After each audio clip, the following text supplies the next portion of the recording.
Magandang tanghali! Kumusta po? Narito po ulit ang update natin para sa lagay ng ating panahon.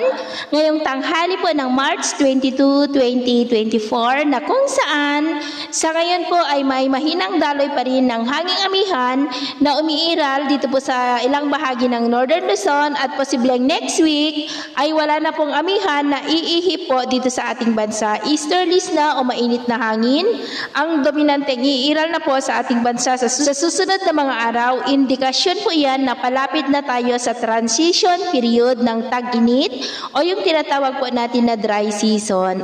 At ito naman po pinapakita ng forecast model natin pong ginagamit hanggang po sa susunod na 2 linggo. At sa lagay ng ating panahon ngayong tanghali ay maayos ang panahon sa malaking bahagi ng ating bansa pero may tsansa pa rin ng maulap na kalangitan with isolated rain sa ilang bahagi ng Quezon, Santa Ana, Cagayan, Camarines Norte, Legazpi, Catanduanes, Eastern Samar, Calapan, Basilan at Mati. At mamayang hapon, maayos pa rin ang panahon sa malaking bahagi ng ating bansa pero may tsansa pa rin ng maulap na kalangitan with isolated rain sa ilang bahagi ng Quezon, Camarines Provinces, Catanduanes, Eastern Samar, Mati at ilang bahagi po ng South Cotabato, Zamboanga at Basilan.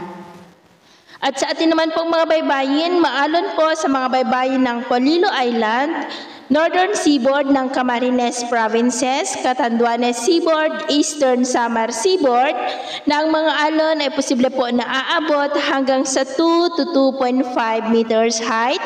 Kaya iwasan po muna natin ang papalaot dyan po sa mga may kulay pula, lalo na po sa mga mangingisda na gumagamit po ng maliliit na bangka para po mas makaiwas tayo sa mga sakunang pangkaragatan. So yun po ang latest update natin sa araw na ito. At ako po muli si James na nagsasabing sa kahit anong pagsubok po na darating sa ating buhay, huwag na huwag po tayong mawawalan ng pag-asa. Thank you and God bless!